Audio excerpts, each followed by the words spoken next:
Hello, this is lesson 2 from module 5, estimating probabilities by collecting data. So for our essential question, how can we use data to predict the likeliness of an event?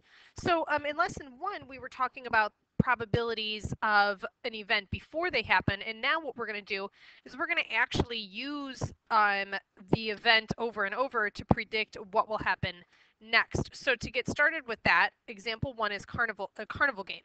At the school carnival, there is a game in which students spin a large spinner. The spinner has 4 equal sections numbered 1 through 4 as shown below. To play the game, a student spins the spinner twice and adds the 2 numbers that the spinner lands on. If the sum is greater than or equal to 5, so a quick recap there, greater than or equal to 5, the student wins a prize. So it can be 5 and it can be more than that.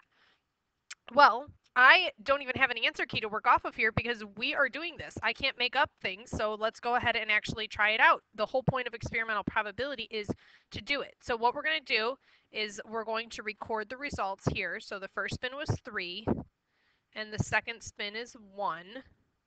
Okay, and then we're going to keep going. So for our next turn, the first spin was 4, and the second spin is another 4. Okay, and then we're to figure out the sum, because if it's 5 or more, remember what we just said right here. In fact, I'll kind of move this down. If it's 5 or more, then we get a prize. So the sum for the first one was 4. The sum for the second one was 8. Now we're going to keep going. We've got a 4 and a 1. Okay, I'm going to spin it twice and then we'll just write it. We'll remember 3 and... Oh, that's on the line. Let's try that one again. 3 and 1. Okay, next turn. 3 and 3. There's a lot of 3s on this spinner.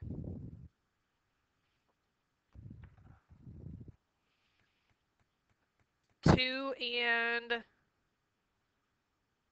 2.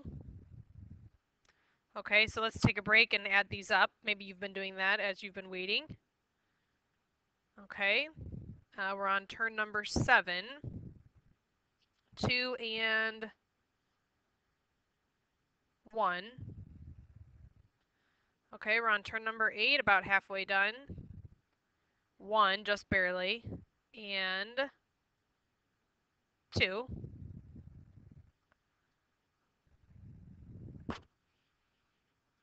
4 and 4.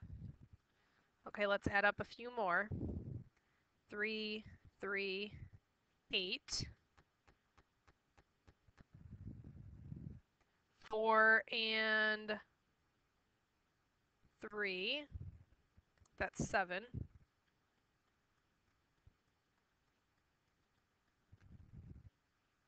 2 and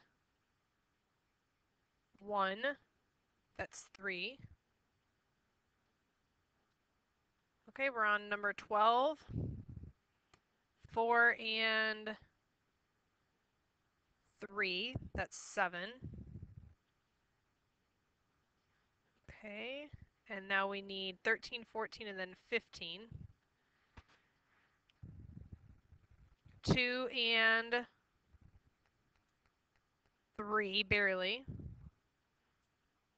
2 and 3, that's 5.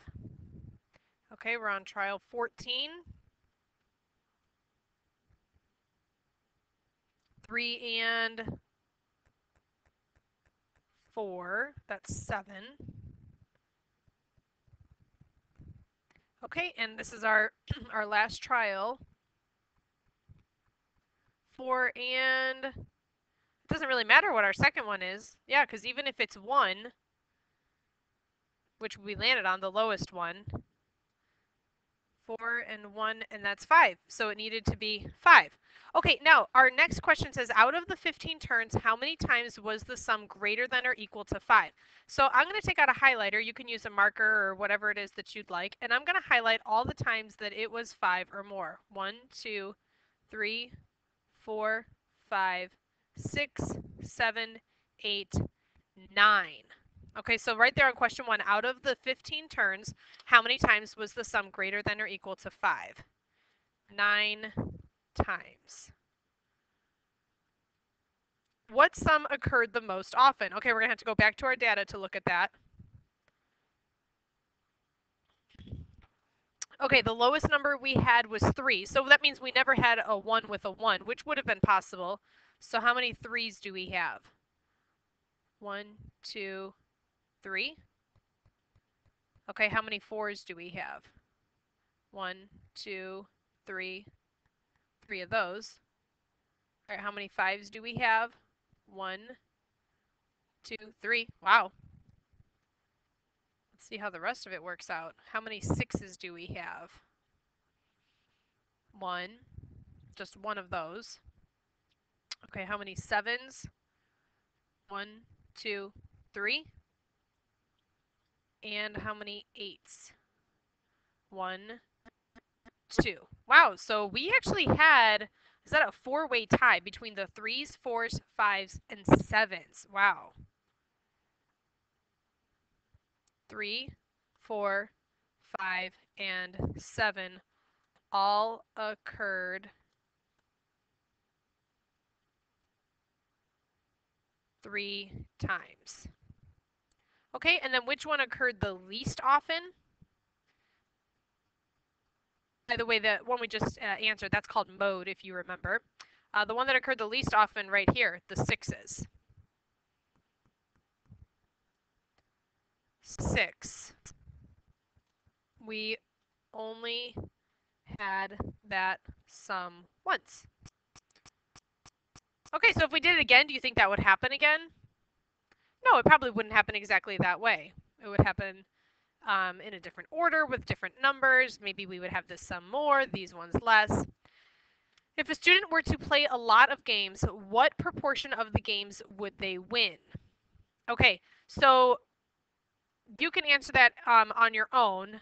It's just, I think it's just asking what would they expect to win. So I would expect to win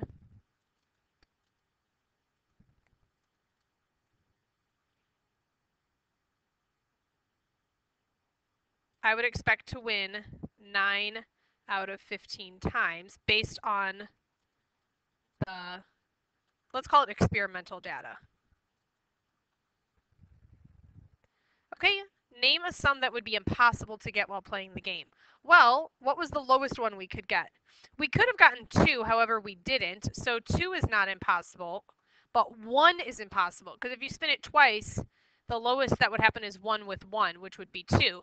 And then 4 with 4 would be the highest, 8. So anything below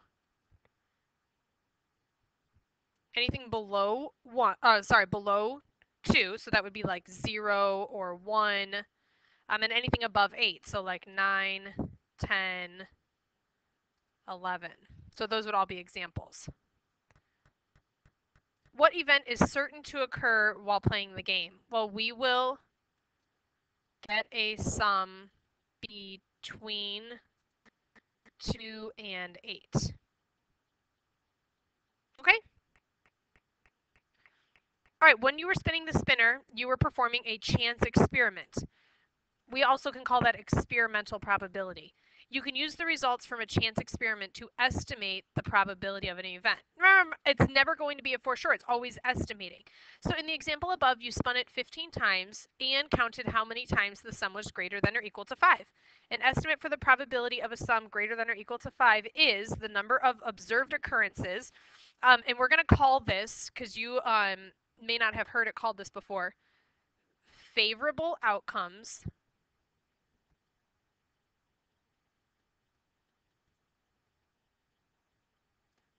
over total observations. And that can be abbreviated to the words favorable over total. Favorable means like what we want to happen. So the number of times that we got 5 or more over the total observations. So based on our experiment, what is your estimate for the probability of getting a sum of 5 or more? Well, we actually already did that in the previous question, and it's going to look like this. 9, it happened 9 times out of 15. So now based on your experiment, what is your estimate for the probability of getting a sum of exactly 5? So now go back, and how many times did we see the number 5? We saw it 3 times. So we're going to call that 3 out of 15. Okay, that's based on our experiment. That is not a guarantee. That is based on the experiment or the data. So we're using the data that we already collected to predict. All right, so for this one, we don't have to actually go through and pull out these animal crackers. They did it for us. There's a very large jar, and a student randomly selects 20. So instead of making piles of the entire thing, she just takes out 20 and uses that to predict what's in the rest of it. So it's not a guaranteed size to be using, but it'll give us a good estimate. So here's what it says. When you pull out 20, you've got 2 lions, 1 camel, 4 monkeys, 5 elephants, 3 zebras, 3 penguins, and 2 tortoises. Okay, now if a student randomly selects a cracker from the large jar, what is your estimate for the probability of selecting a lion? Remember, it's favorable over total. Let's go ahead and write that so we form good habits. And if it's lion over total, that means that it's 2 over 20. We are going to simplify that, and that would be 1/10, which you know is 10%, which is a 0.1 chance. I do want us to see all those fractions, decimals, and percents. The more that you do that, the better you're going to be at converting them. Okay, let's try number 10. What is your estimate for the probability of selecting a monkey? Okay, go ahead and pause this one and try it on your own.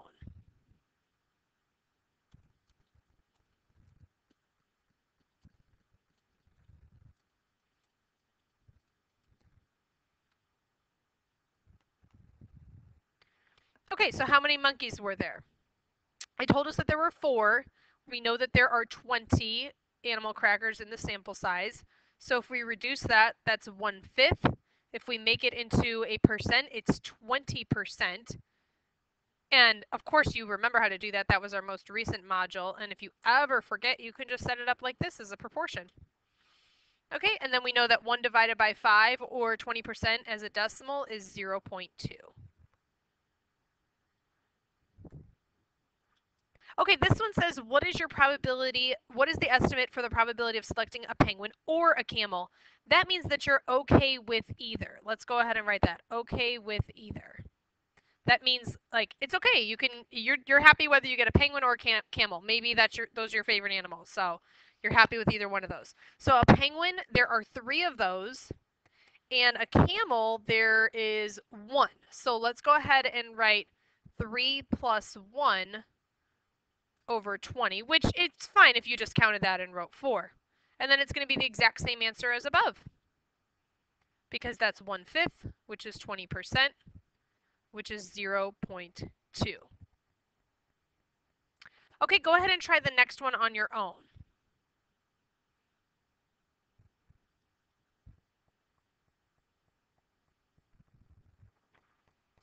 Did you get stuck?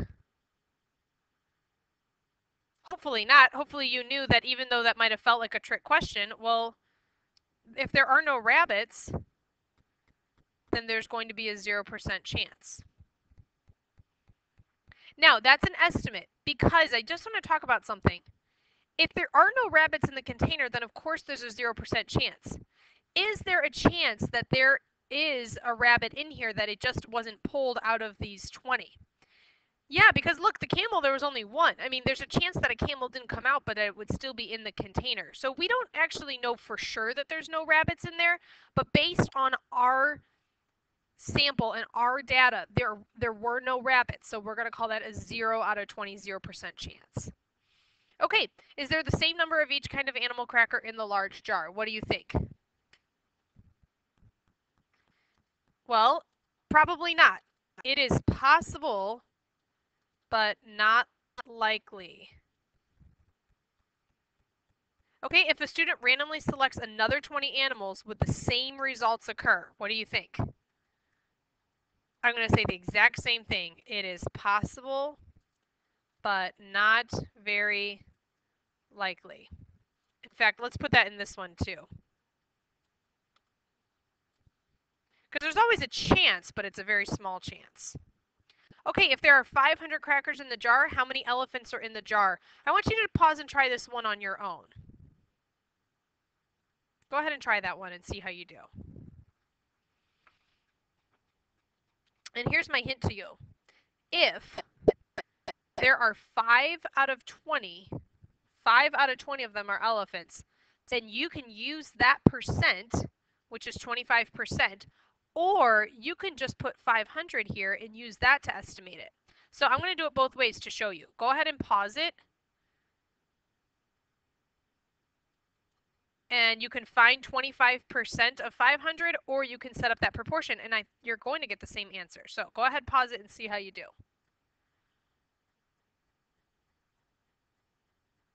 Okay, did you get, for this one, x equals 125? And for this one, 25% is equal to 125. So there are approximately 125 elephant crackers in the jar.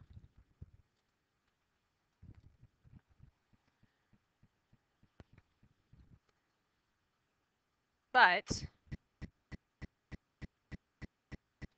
it is not likely that there are exactly 125.